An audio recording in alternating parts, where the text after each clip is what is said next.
Play there, what is that? How do you call that folk music? I think it was Studs Terkel who asked Big Bill Brunzi, did he consider his blues music to be folk music? And Big Bill says, well, never heard no horse.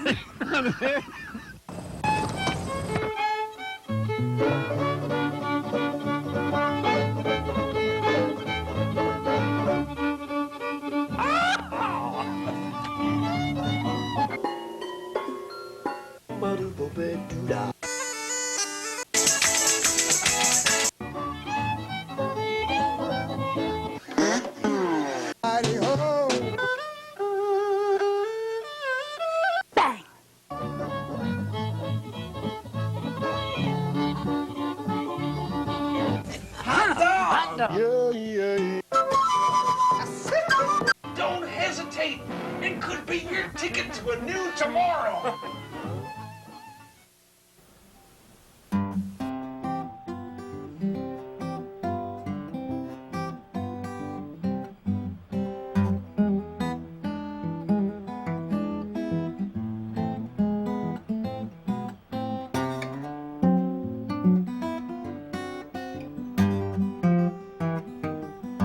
Step right up, folks, you just got to see the magnificent, magical, mysterious menagerie. It'll amaze, it'll amuse, arouse and astound. No doubt the most bodacious show in this town. Pack up your sorries, kiss away your cares.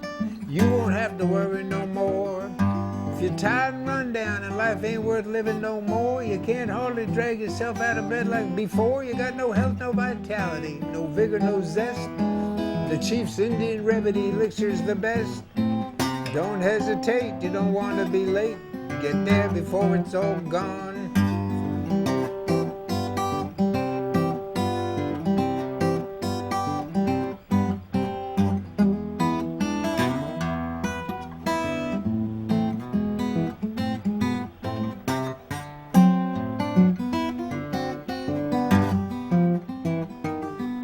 Gotta drink it neat, that's right, it ain't too sweet. Before long you'll be back wanting more. The chief will make you believe the doc ain't there to deceive, and the story that he weaves will relieve you of some of your pain and all of your change, but you'll be glad that you came to the show. They got a peg-legged dancer and an Indian chief, a blues-singing lady with diamonds in her teeth. They got a two-headed turtle, man, you just gotta see it. They got a chicken that can count to 10.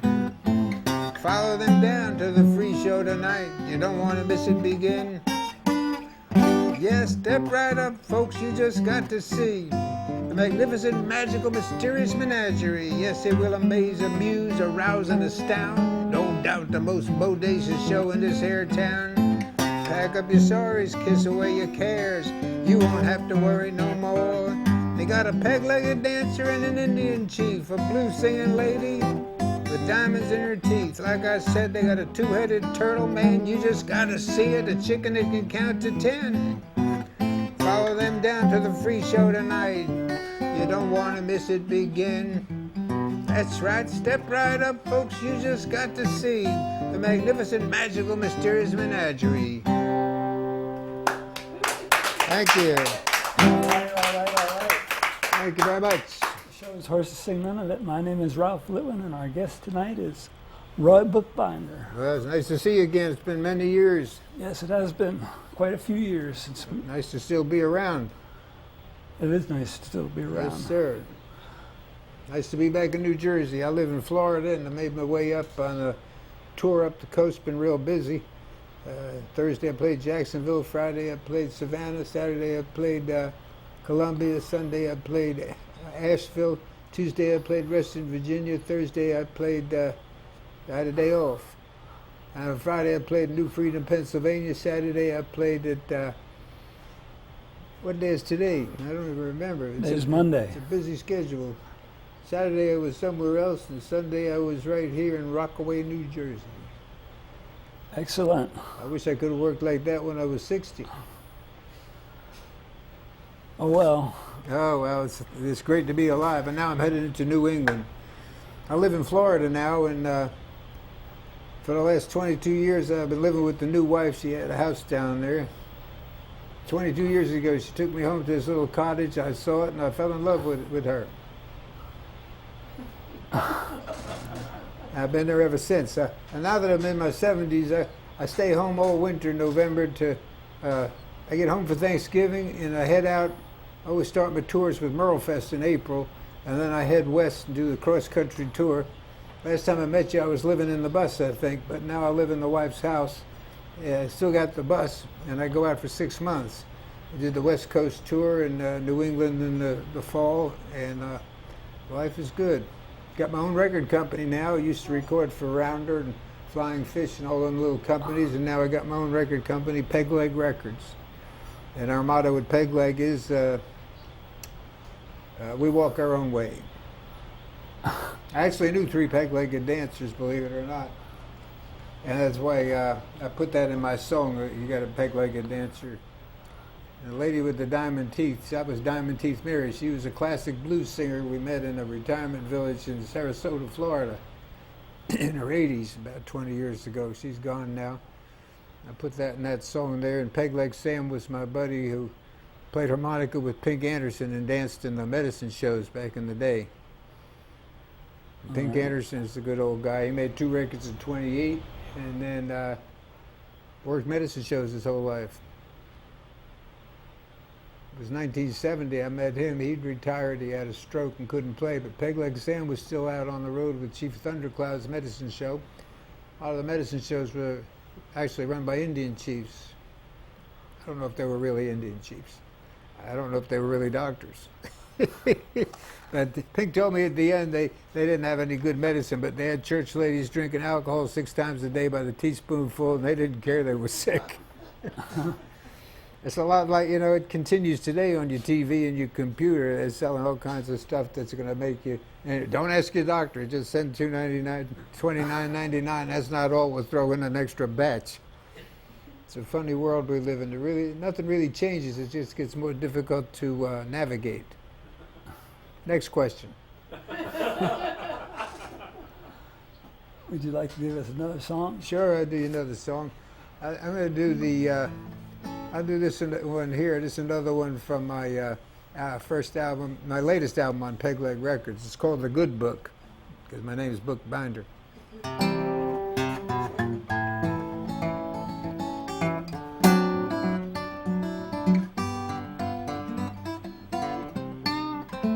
You know my good gal left with another man. I won't be missing her raising sand. She ain't good looking and she don't dress fine. The girl can't cook and she's always lying.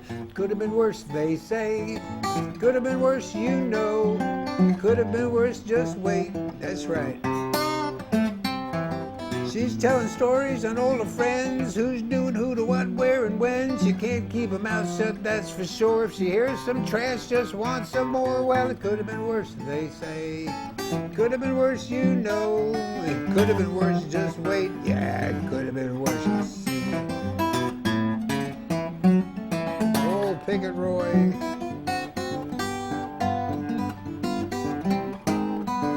Yes, it could have been worse, they say.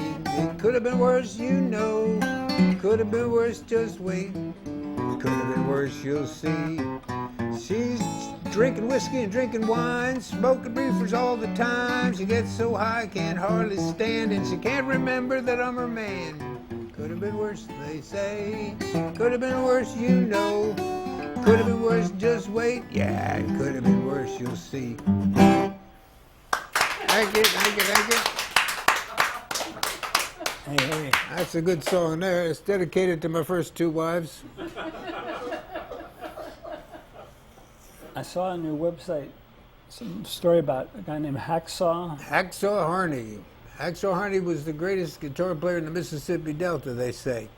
Now, Robert Lockwood Jr. was a friend of mine, and everybody called him Junior. I got a song that I'm not going to do tonight called Everybody Called Him Junior. But when he was born in Turkey Scratch, Arkansas, he told me, in 1915.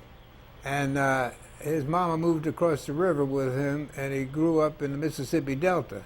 The Arkansas Delta was very similar to the Mississippi Delta, except it was on the west side of the river. That was really the only difference. And in the mid-30s, Robert Lockwood's mama had a boyfriend that made records and played guitar, and his name was Robert Johnson. And at that time, Robert Lockwood was about 15, when Robert Johnson was like 23 or something. And they became pallies, and Robert Johnson taught Robert Lockwood how to play the guitar. And Robert Lockwood was trying to play the organ, and then he switched to guitar because he had a good teacher. And he learned a lot of stuff, and he could play everything Robert Johnson played. And then Robert Johnson got murdered, I think, in '38. Never did marry Robert Lockwood's mama. I'm not going to get into the personal business of those people.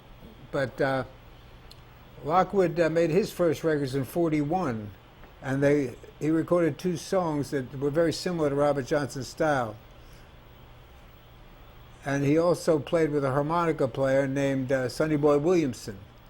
And they had a little radio show over in Helena, Arkansas, just across the river there. And they had to have a sponsor. They did a 15-minute radio show once a week or twice a week, and King Biscuit Flour was their sponsor. And today they got the King Biscuit Flour Hour on the radio for the last 30 years, and they got the King Biscuit Blues Festival. That's all named after Lockwood and Sonny Boy's radio show. They used to do a jingle called, they called themselves the King Biscuit Flour Boys or something, Flour Hour Boys. And they worked all over the place. And Lockwood had a great career. From there, he made his way up to Memphis, where he played in a band. B.B. King was in the band. They were called the Beale Streeters.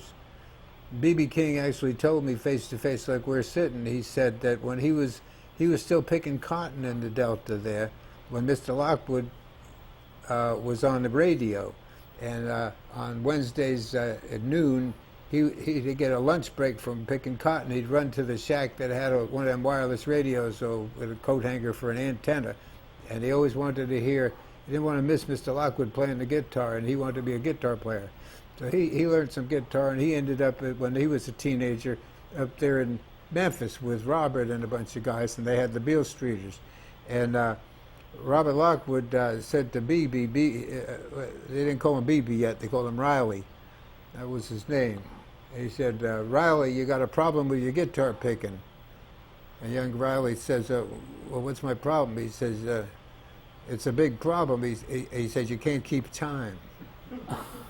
He said, oh, what can I do about it? He said, well, I'm going to tell you something, and you pay attention, because I know what I'm talking about. Lockwood always knew what he was talking about. Lockwood said to him, you get yourself a big band, and they'll keep time, and you just play along. And it worked. And you know, Mr. Lockwood, we became pals when he was like 88. I think I played at his 88th birthday party, and we became friends. And he lived to be 93, I think. He lived up in Cleveland. And every time B.B. King and his big show would go up to Cleveland, B.B. would have the limo driver take him over to Lockwood's house, because Mary Lockwood could cook some soul food. And B.B. King was a big eater, as you might imagine. Now that was nice. And Robert Lockwood had a lot of stories about everybody, mostly unfavorable. He was a tough old coot.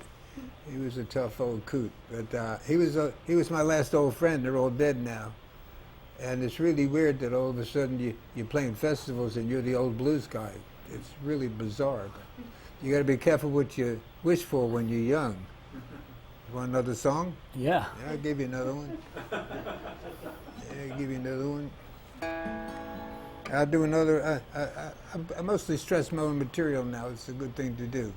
This is, I'm trying to remember what I did on your show 20 years ago, but I have no clue. I'll do one, the New Age Woman Blues. That's on another one of my albums. I got 10 albums that are still in production, some of them on Rounder still. And you can find out more about that at roybookbinder.com. Right.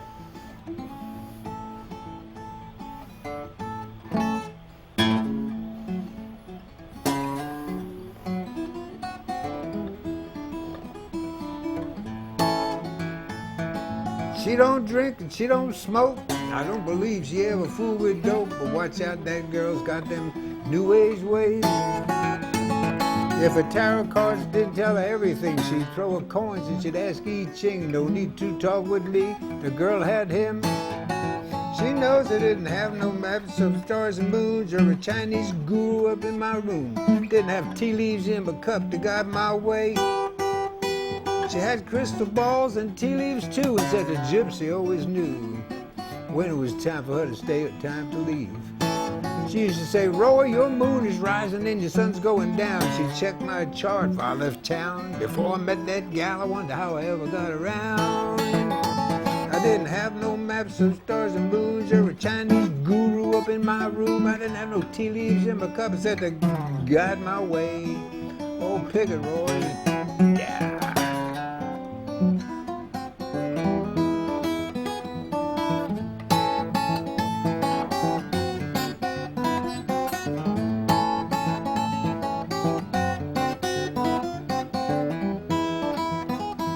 She got a rabbit's foot and a mojo too. God only knows which tells her what to do. When I fly the coop, she knows just where I flew. Yes, I guess I better let that little girl go. She got too many friends that I don't know. I wish I knew back then what I now know. But I still ain't got no maps of stars and moons or a Chinese guru up. Tea leaves in my cup to guide my way.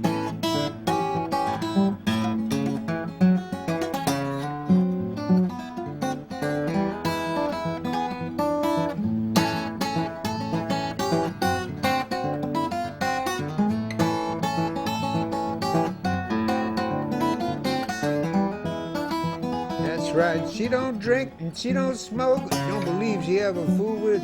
Watch out, that girl's got them new age ways. Ooh, you better watch out.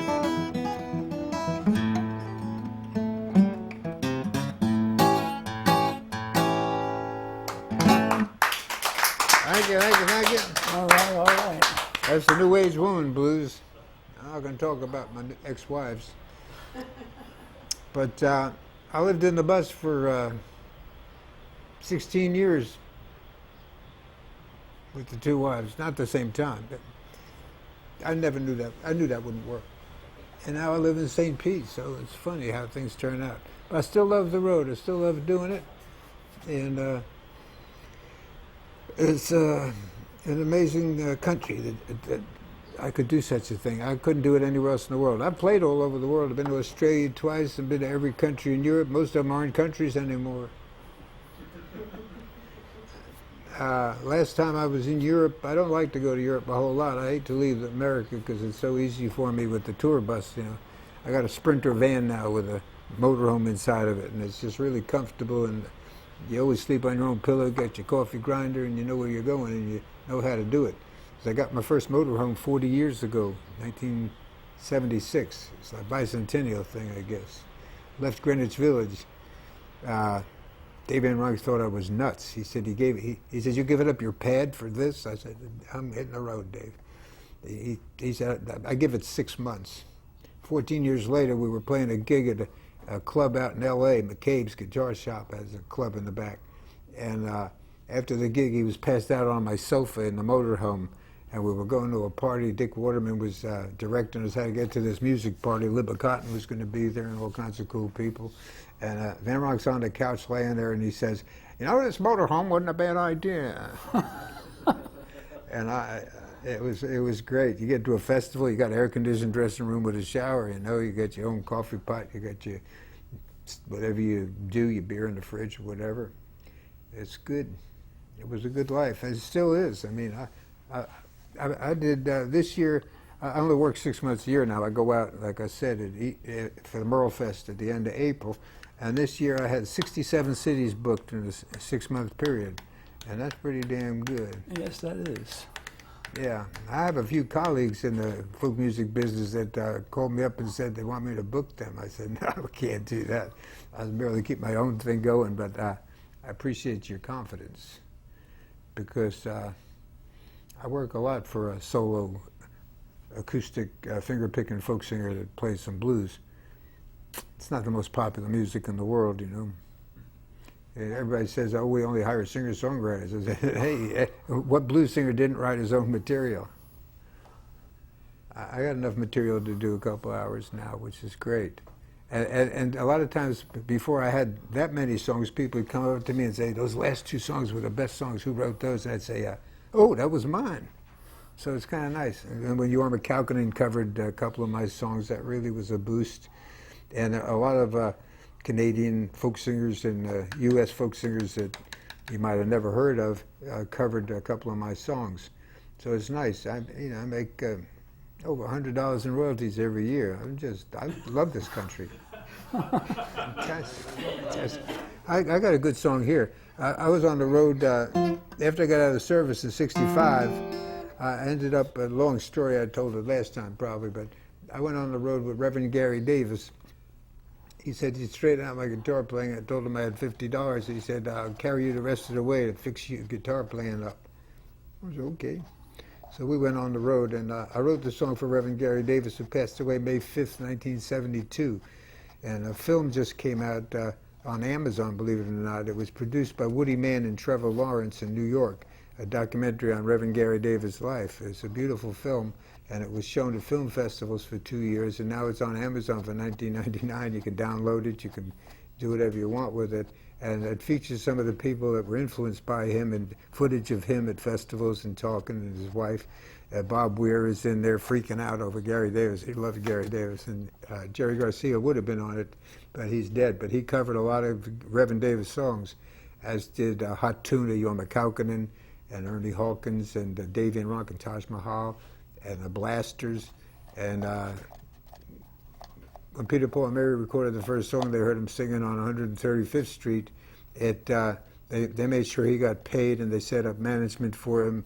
And his widow lived for 28 odd years after Reverend Davis passed on the royalties. So it's a beautiful film if you want to see it. I'm in there myself, a little cameo, but. And then in the extras, in the DVD, there's always extras. In the extras, I sing this song.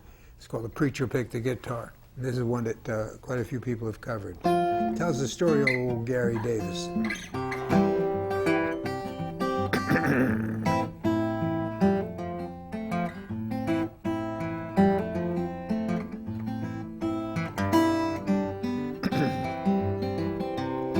I'm going to tell you a story about a man I once knew. Blind street singing preacher that played some blues. His fingers picked the guitar, they danced up and down the board. He passed his days just singing and waiting on the Lord. Well, the people heard his message and they came from miles around. His pulpit was on the streets up in Harlem, sometimes way downtown. His fingers picked the guitar, that's right, they made the magic chords. He passed his days just singing and waiting on the Lord. The angels heard him sing, thought he should be heard. They opened the ears around the world so he could spread the word. That's right, preacher picked the guitar, his hands made magic chords. Passed his days just singing and waiting on the Lord.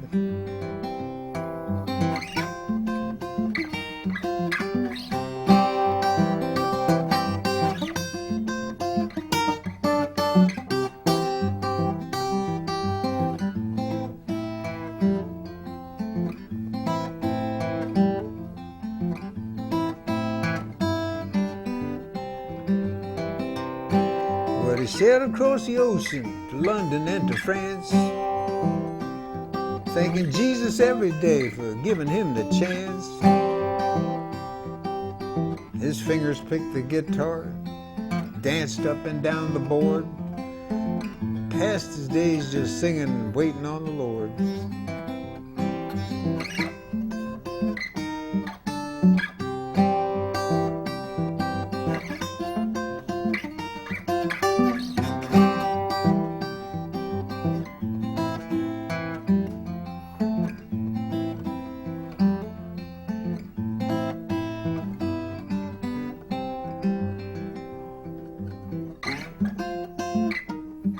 One day his time had come, knew where he was going, where he had just come from.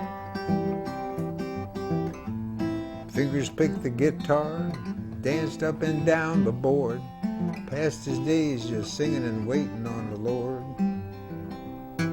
Well, I told you a story about a man I once knew, a blind street singing preacher, played some blues. Yes, the preacher picked the guitar, his hands made magic chords, passed his days just singing and waiting on the Lord.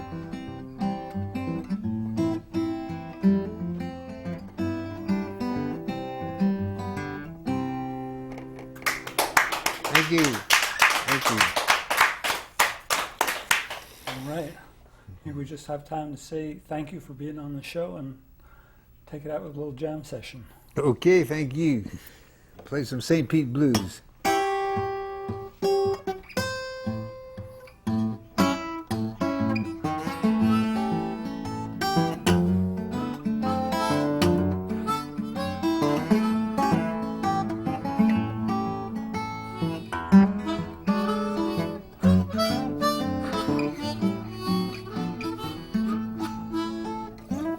Get your ups and you get your downs. That's what it takes to make a fool go around. I said, hey baby, you ain't so such much, you know. Ooh, I'm going back down south. I won't leave all this rain, sleet, cold, and snow.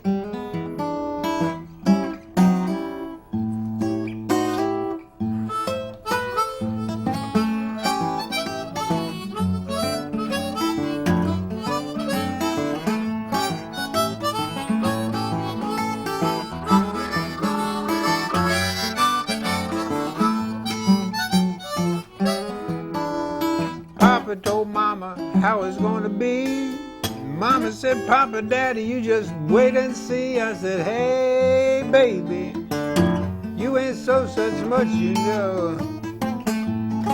Yes, you know where I'm going. I'm going back down south and leave all of this rain, sleet, cold, and snow.